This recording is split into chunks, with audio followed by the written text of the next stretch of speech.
You must be at least 18 years of age to listen to the following podcast.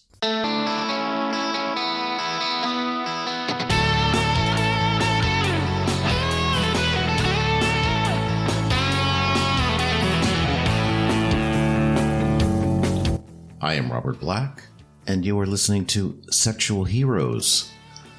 Dr. Stephen Davidson is a psychotherapist and clinical sexologist in private practice in Fort Lauderdale, Florida. He has over 30 years' experience working with individuals and couples on matters related to sexuality and relationships. He is the author of Sexual Integrity: Finding the Courage to Be Yourself. Colleagues and clients know him as the Sexual Integrity Coach. Hi, Dr. Davidson. Thank you for being on Sexual Heroes today. Hi, good to see you. Yeah, it's good to see you. We're here to talk about your book today, Sexual Integrity: Finding the Courage to Be Yourself. And sometimes when I do an interview, I like to start with the end of the story. And so that's what I'm going to do right now. My first question to you: when somebody turns the last page of your book, they finish the book, turn the last page, what do you hope or want them to feel or think or do? I want them to reflect on the book, the message of the book, and where they are in their own life with that concept of sexual integrity. I want the book to be a way to gauge your own evolution in that process of self-acceptance and really integrating into your life your sexuality, as opposed to compartmentalizing it as a separate part of yourself, something that you might think of more as an activity that you do, but not really who you are. Yeah, because sex is so important in our life. It's not like this tiny little sliver. It's a big deal. It is a big deal, but we are really groomed to think it is a tiny little sliver. Yeah. And that creates a lot of problems for us individually and certainly in relationships. Mm-hmm. Well, I'm going to tell you what I was thinking and feeling and what I did after turning the last page of your book.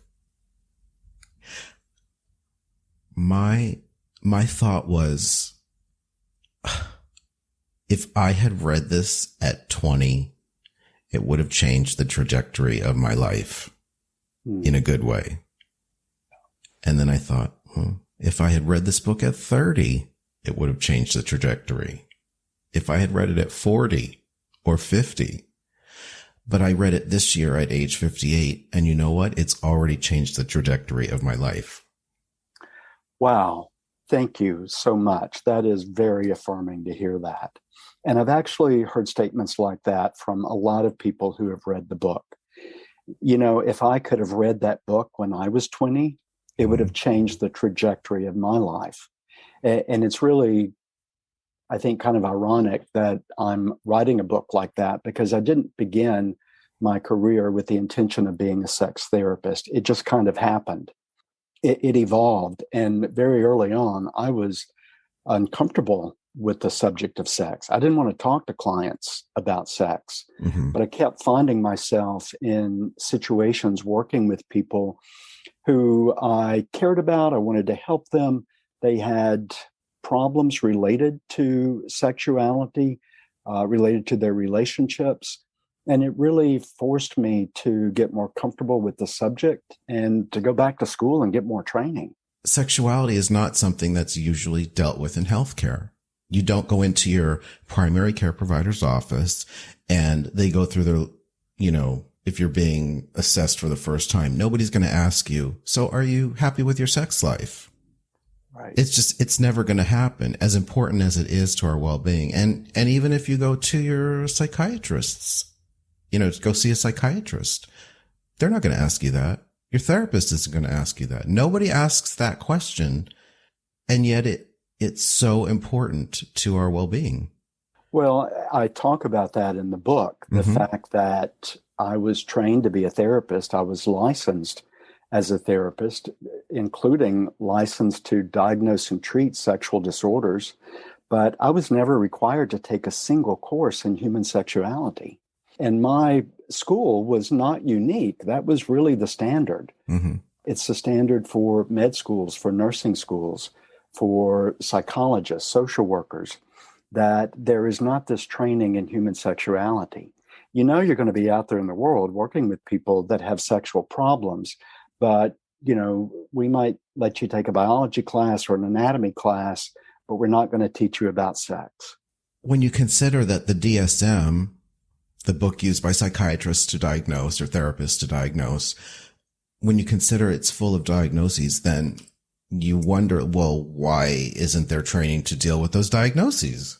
Right. Yeah. There's a whole section here that I didn't get trained on. We covered everything else. Why did we leave this section out? So why is that? I think it's several reasons. Sex is a provocative subject. And in our society, we are a very sex negative culture. We're not comfortable dealing with the subject head on. Religion, politics, I think, are very influential in that. But for educational institutions to take on this subject and to teach it from a fact-based, science-based perspective would, be too controversial. They rely on state funds. If they're state universities, they might lose some of those state funds, certainly in red states. They rely on the philanthropy of alumni. They might lose some of those donations if they're private educational institutions. And I think many universities, colleges just say, well, let's just avoid it. There's no standard that we have to teach it. Let's just avoid it. And that way we avoid the controversy. Mm-hmm. The School of Sexology, where I got my PhD, was a freestanding school. And the schools of sexology in this country are all freestanding schools. They're not affiliated with major universities because the major universities will not pick up this subject. Now, they're getting better about offering a sexology course through the psychology department or the medical department or the nursing department.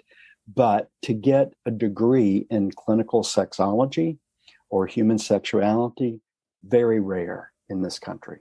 To me, it seems unethical because you're leaving your patients, the population that you're supposed to serve, untreated. Yes. And, something that I hear a lot from my clients, if they fall outside of mainstream, is that they spend a lot of time educating their healthcare providers about how to treat them, what kind of tests they need, what kind of immunizations they need, what kind of prescriptions they need.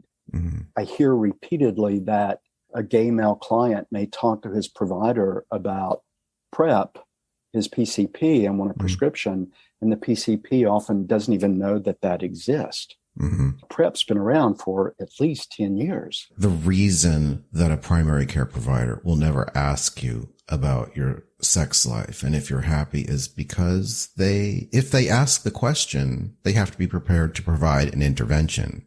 And like you said, if they don't know about PrEP, they're not equipped to provide interventions in any way. Right. I'm going to read a little quote from your book. Just be yourself. It sounds simple, but it is one of the most difficult things to do. Why is that? Well, we try to present to the world what we believe the world can accept. I talk to people all the time about hiding. The cover of my book is a person removing a mask. And I use that cover because that's a metaphor my clients use often in therapy. I feel like I'm hiding behind a mask. I feel like nobody really knows me. I feel like I am afraid to let people see me as I really am. It's scary to be vulnerable because sometimes people don't like us and they won't accept us. and they can't love us as we are. But I also say in the book, there's value in finding those people that do. And you can't find them if they can't see you. If they don't know who you are, you can't find the people who are going to love you as you are, because you're hiding behind a mask. That makes so much sense. Well, it does, but it's still difficult to achieve. Yeah.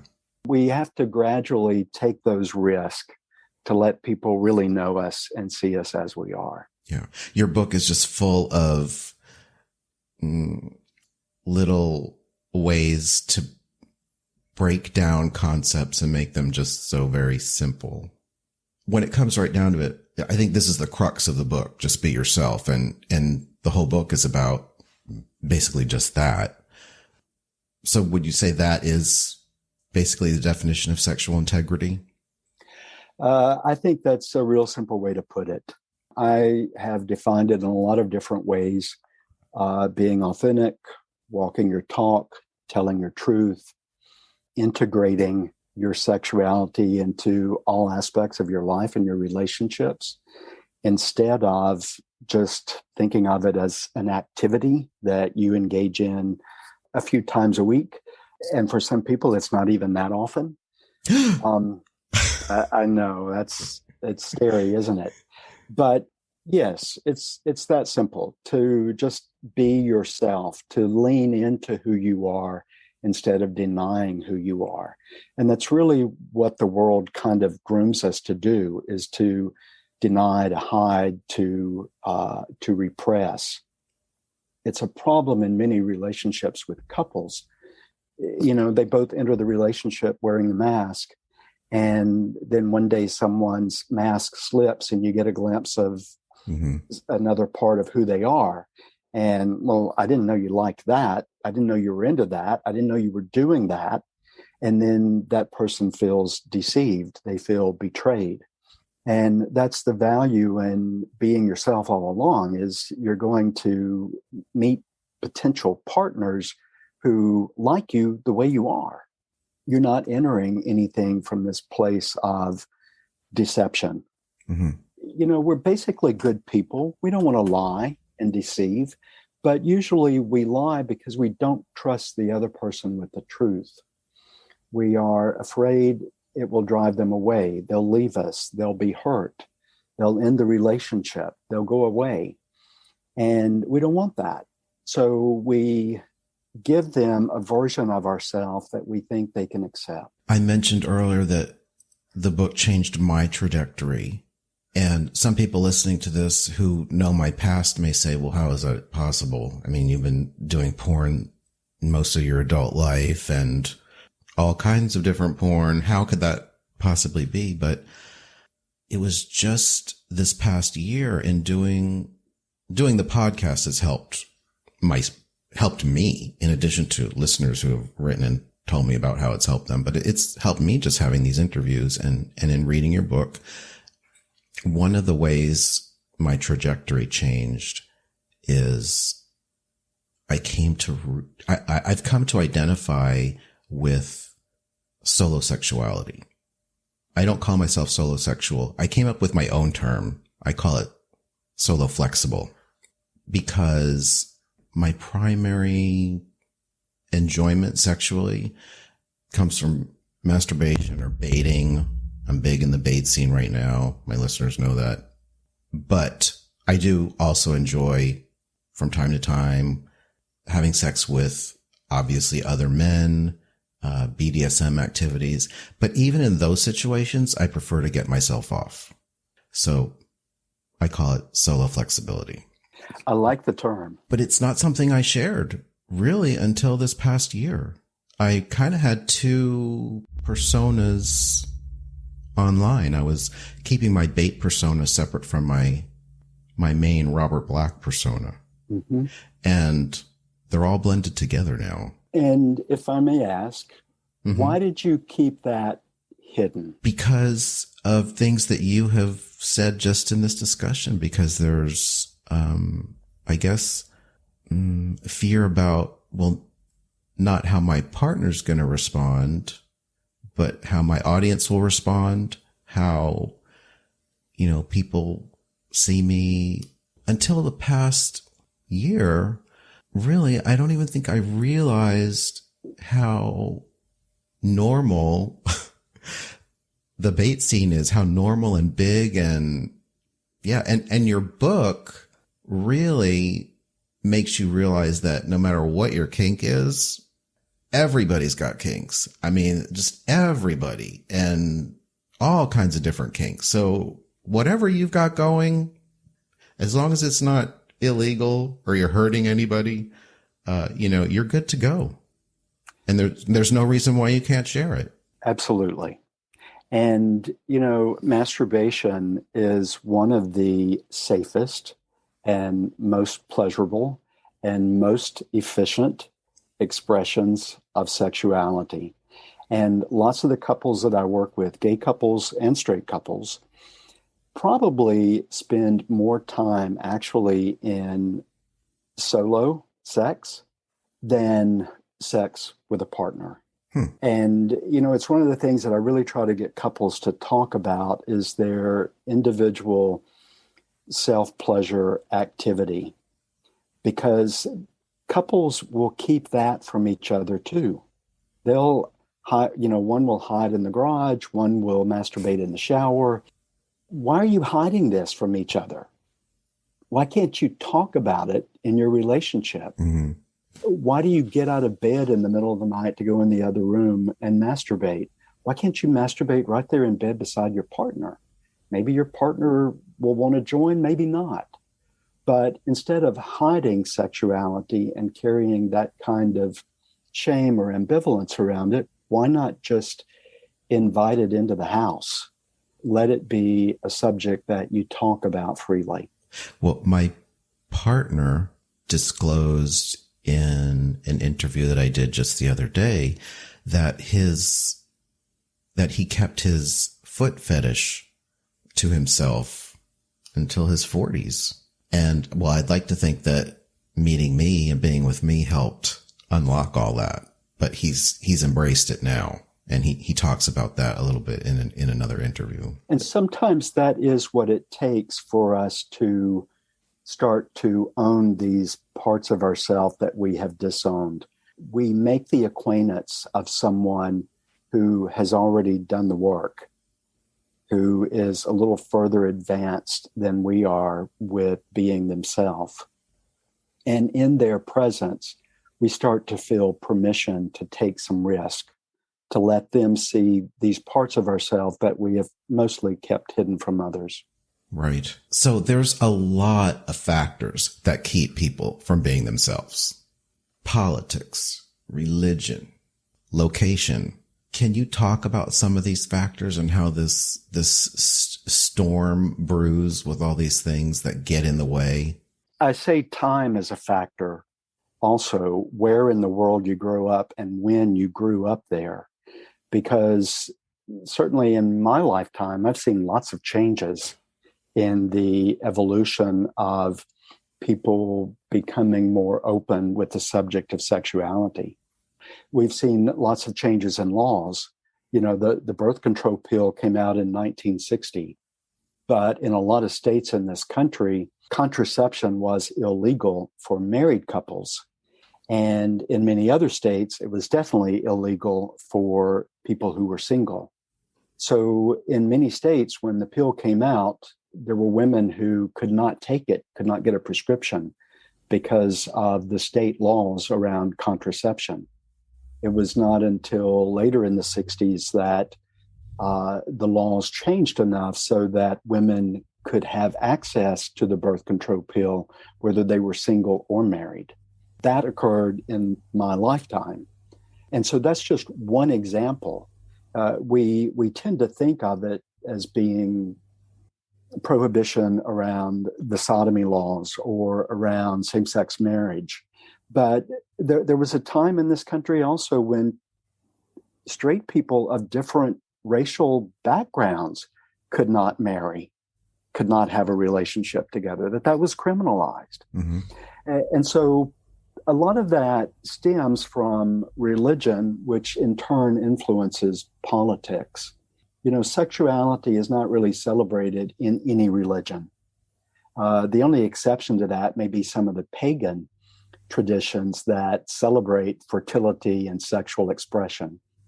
But those are not the most common religions that we see around the world today. They're not the top three. You, I think, live in Palm Springs. I live in Wilton Manors, Florida. Mm-hmm. So did I. We live in the two gayest places in the country. Mm-hmm. But you got to remember that there are gay men growing up in rural Alabama, rural Montana, even parts of California that are not very progressive. And so their exposure to sex-positive education, sexuality education, is very limited. Now, fortunately, they have the internet. We didn't have that when I was growing up. I joke and say, my access to porn was you find one porn magazine that you can get your hands on, and that has to get you through high school, unless you're lucky enough to find another. Uh-huh. If your dad had a subscription, then you at least had to wait a month until anything new came out. It's just not the case today. And so, fortunately, people can get education through the World Wide Web, but a lot of the education they get there is not fact-based either. You have to really pick and sort through it to know what's real and what isn't. Right. Well, and porn is not educational, really. You don't see negotiations happening before two people get into a BDSM scene or even just fuck. I mean, there's communication that goes on that they don't portray in a porn scene. Right. And there's lots of preparation for that scene that you don't see either. Right. So the electrician who knocks on the door, you didn't see everything he did before he showed up at the house. Right. Would you say if you could do a graphic, an image of the United States, where the red zones were where people were most sexually dysphoric, and then we had orange, yellow, and then the white zones where people were the least dysphoric, most comfortable in their own skin, had sexual integrity. Would we see that the white zones were in these gay meccas and metropolitan areas, or not necessarily? Well, I think you would see that. I think it would be pretty much in line with political maps that we look at that are red or blue.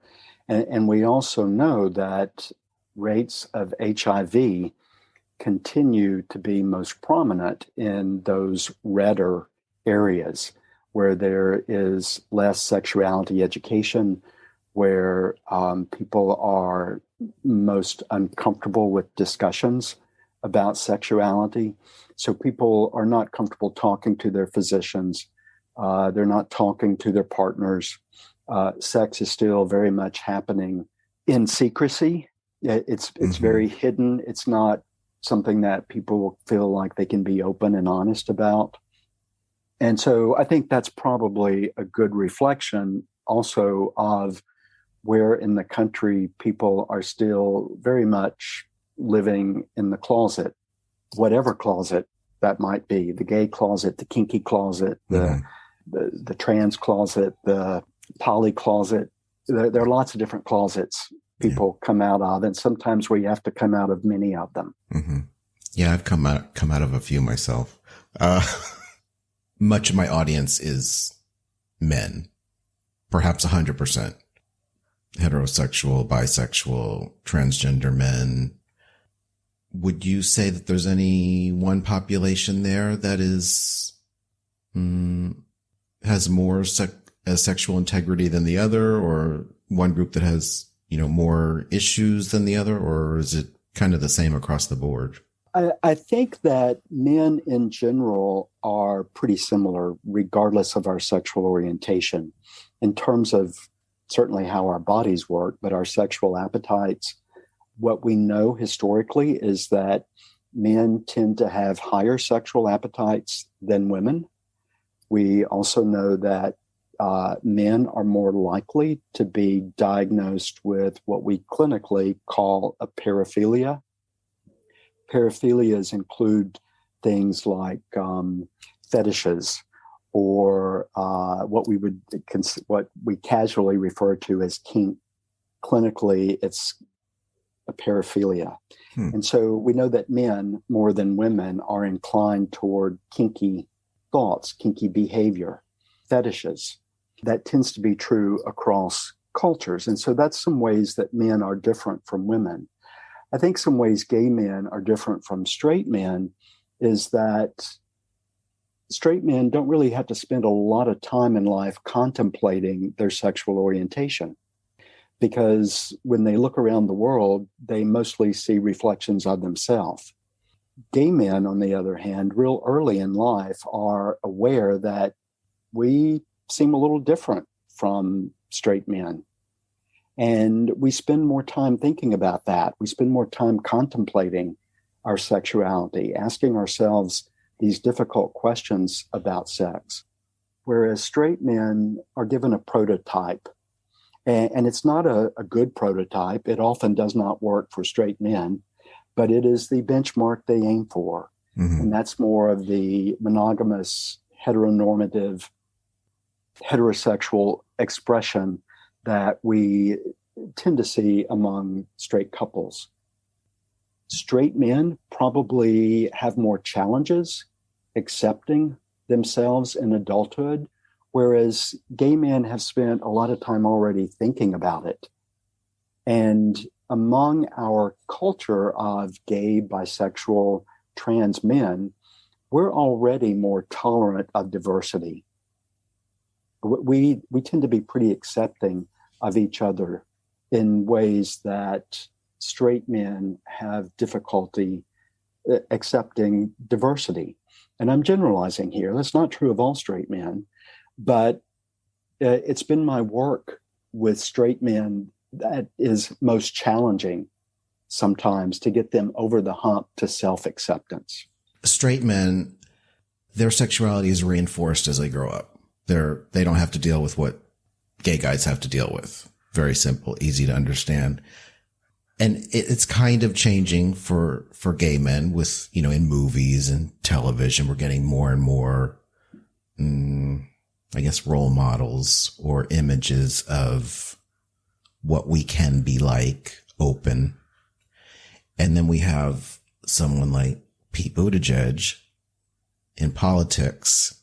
It's like, wow, he's really become sort of an icon. Though it does make me a little sad. It's such a heteronormative relationship that he's portraying. It's kind of the same relationship we've been taught is what you're supposed to have when you're straight. This monogamous, now he's got 2 kids, the house with the white picket fence. You talk about monogamy in the book. Can you talk a little bit about that here and how normal that is or not normal? Well, I think it's what most people expect. They expect that their relationships will be monogamous, but we are not really designed as monogamous creatures. The human brain is not a monogamous brain for men or women. Women tend to be inclined more toward monogamy than men, but it doesn't really come natural. Monogamy is a choice. It is a decision to surrender all other options. Most of us are serial monogamists at best. We're monogamous in one relationship for a while, and then we're going to be monogamous in the next relationship. Mm-hmm. And I don't know if I say this in the book, but I often say it when I talk to clients. If you follow that description, then theoretically, you could be monogamous with a different person every day of the week. Mm-hmm. If that's the only person you're going to have sex with today. Yeah. Lots of people claim monogamy. They claim to value monogamy, but their life doesn't really reflect monogamy. It reflects that they've had multiple sexual partners throughout their life. The original meaning of the word monogamy was married to one person. It didn't really originally mean sex with only one person. That word has evolved as we have become more fluid with our sexuality. And as fewer and fewer people wait till marriage to have sex. A lot of couples live together. That's really pretty common now before marriage. Mm-hmm. And so monogamy kind of transitioned to reference sex with only one person as opposed to being married to one person. It's the difference between polygamy, multiple marriages, and monogamy. Mm-hmm. In terms of Pete Buttigieg and the choices that he's made in his life, lots of gay men make those choices for a monogamous relationship. Lots of gay men want to be fathers, and they adopt children, or they have a surrogate, or maybe they had a female partner before a male partner and they have children that they bring into the relationship. There are lots of ways to do it, and they're all normal. Mm-hmm. There are lots of ways to do it and it be right. The important thing is that it be right for you, that you're doing it because it really is what you want. And again, that comes back to the concept of integrity. Just be yourself. Just tell the truth. Just be transparent. Don't present yourself as something that you are not because you're too afraid to be who you are. Yeah. Well, I can tell you if Pete Buttigieg was kinky, and maybe he is, and out at the bar on the weekends in leather, he would not be in the position he's in today. That's for sure. Right. And, we have seen lots of straight men fall from grace. Politicians. Right. Yeah. Yeah. Exactly. Yeah. And same thing with religious leaders, who are, at the top of their game and they're telling everybody else how to live their life, but they're not in integrity. Yeah. They have these sex scandals that eventually come out, and then we discover how kinky they are, that they really were not walking their talk. They were telling everyone else how to live, but they weren't following their own rules. I think you're right. I think if you are in a position of power, lots of people are looking to you and their expectations of you are unrealistic. They expect you to live above higher standards than what most of us can accommodate, because it's not always normal or reasonable. I mentioned my audience earlier. Another part of my audience and guest list is made up of sex workers. And you talk about sex work in the book. Reading between the lines, it seemed like maybe not even needing to read between the lines, you feel there could be value in sex work. I do. And we've seen that in other countries where sex work is legalized, it's decriminalized. I have clients who talk to me about their experiences with sex workers and the value of that for them. I have met therapists, other clinicians who early in their life were sex workers, and said, I came to discover that I was helping people, that I was providing a service, and that people were opening up to me. They were talking to me. Their time with me was more valuable to them than just the sexual transaction. And when I discovered that about myself, then I decided, maybe I should go back to school and become a therapist. So I've met a few therapists who at a time in their life were sex workers. And it was sex work that was their leaping off point into becoming a therapist. I think there's value in sex surrogacy. We can't really recommend that legally because I could be accused of promoting prostitution. I could tell you to get online and meet a stranger, and that would be perfectly legal. Right. But if I referred you to someone that I knew to be trustworthy and ethical, and then I could lose my license for that. But a value of sex work is that some people have difficulty meeting others and developing relationships and feeling safe. And they need a corrective emotional experience that can be provided through the sex worker that might not be provided through the average person. Mm-hmm. So they need someone who is knowledgeable, someone who will be patient, someone who will be compassionate. And when you just get online and try to meet someone, you don't know that they're going to be any of that. Yeah, probably not. Sex work is legal in a few counties in Nevada. Mm-hmm.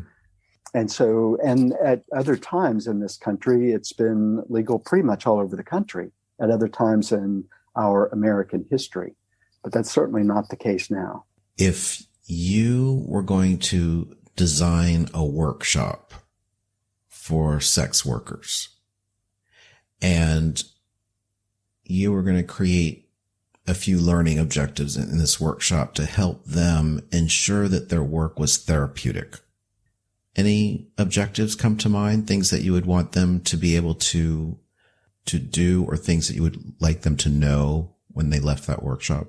Well, I would want them to know that they are, and they can be a catalyst for change, very powerful transformation for their clients. Mm-hmm. And if they can bring patience and compassion to that experience, that they'll begin to just witness some of that intuitively. It's going to come natural just through their interaction. And, the sex workers that I have met wanted to be sex workers. There is still this ongoing myth in our country that people are sex workers because they're being victimized. Right. And certainly sex trafficking exists, and that's a completely different subject. But most people who enter sex work do it by choice. It's a chosen career for them. Yeah. We talked about gay meccas, Fort Lauderdale, Palm Springs, San Francisco, and I've lived in all three of those. Sex is readily available, whether one-on-one or groups, sex parties, they're going to be a lot more available than if you're living in, as you said, rural Alabama. And there's a term used to identify guys who have a lot of sex, pigs. And it's used in a positive way. Pig sex, being a pig, having lots of sex, lots of partners. Is there too much sex, or can you have too much sex? I don't think you can have too much sex. I think, again, it's about your own appetite. So, something I do encounter sometimes are people having an expectation that they need to be having a lot of sex. I'm gay, and so therefore I live in this Mecca where there are all these sex parties happening. There are lots of porn stars that live around me. I'm supposed to be doing what they're doing. And again, it's not authentic for them. It's not really what they want. They can't keep up with it. For some men, they turn to drugs or alcohol to sedate or medicate themselves to get in an altered state so they can show up and tolerate doing the thing they don't want to do to begin with. Mm. And that's not integrity either. So if you are a true pig and you want to have a lot of sex partners and you want to go to sex parties, and there are things that you like to do that fall out of the mainstream, then that's absolutely fine. But integrate that, own that. You shouldn't have to medicate yourself to be able to do it. Sex is pretty wonderful just by itself. Mhm. So to enter some kind of altered state that's going to give you potential consequences in other areas of your life in order to achieve something, pursue something you don't really want is really a little irrational. But if you're a pig and you like being a pig, you're good to go. Absolutely. Yeah. I'm not going to sit in judgment of anyone, Mhm. but I think the important thing is that you be who you are, Mhm. that you acknowledge that and you lean into it. And if you have to be drugged in Yeah. order to be a pig, are you really a pig? You can put us to sleep and then subject us to all kinds of things, and we can tolerate it because we weren't present. Coming back to your book and how it impacted me, I've been invited to many sex parties over the years, and I've gone to some. It's not for me. The last one that I went to, I did not touch one person and then left. And I've gone to them over the years because I feel like I should try it, or I should be able to let go and be that quote unquote pig. And then this year, doing this podcast, reading your book, I realized it's, that's just not in me. If that's, again, the term solo flexible comes up. It's no wonder I don't go to a sex party and enjoy it like everybody else does. So I'm a little more comfortable in my own skin, thanks to you. Good. I like hearing that. And that's really it's why I wrote the book, because I've been saying this to people for many years. And I wanted to get the book out there to shed that message on a broader spectrum of people that I might not ever encounter face to face. And, quite frankly, it's cheaper to buy my book than it is to have a session with me. So I even tell my clients now, buy the book, read it. And they do. And sometimes they come in and say, oh, I want to talk about this chapter because it made me think of something new that I haven't shared here before. Yeah. Since a doctor is typically not going to refer his patients to you, how do you get your patients? Some physicians do refer to me. Oh. Yeah. I get referrals from other therapists. Mm-hmm. Clients find me on the internet. They Google me. They might go to websites like Psychology Today and do a search for sex therapist. They might go to the directory for the American Association of Sex Educators, Counselors, and Therapists and find me there. People find me through my website. And then the book has my website, also how to find me on Facebook or Twitter. Is there anything that was left unsaid in that book? Is there going to be a part 2? I think that this might be the beginning of a series of books. I really want to do a book about kink and the sexual integrity of kink. I think it's fascinating to really look at the psychology underneath our kinks. There are as many different fetishes as you can imagine. It's really unlimited, the number of things that can be fetishized. Mm-hmm. And sometimes we learn how that fetish developed, but often we never figure that out. We never can really backtrack and understand how that association between an object or a situation became so sexualized. Right. And it's interesting to me also that so many fetishes are enjoyed without genital stimulation. The experience gets enjoyed, the situation gets enjoyed, even if there's no genital stimulation involved. But it becomes a very erotic experience. Right. And so I would like to write a book about that. There are some stories that have been shared with me. There are some people who have said, if you want to write a book about this, I'd like to be in it. I'd like to tell my story. And so I think that's probably the next direction I'll go. Well, I will definitely read that. Okay, well, maybe I'll interview you for that. Okay. That'd be cool with me. Is there anything else you'd like to share with listeners before we wrap up? I don't think so. You've hit a lot of the highlights today with the questions that you asked. If I am available for one-on-one consultation, I see people here in my office in Wilton Manors, Florida, or online. About a third of my clients I see online. They can reach me through the website, and all my contact information is in the book. Right. And of course, I'll post links in the show notes for this episode. Great. Dr. Davidson, thank you very much for being on Sexual Heroes today. Thank you, Robert. I enjoyed it. For information with links about a guest on Sexual Heroes, visit the show notes. And please be sure to follow me on Twitter @RobertBlackXXX. Thanks for listening.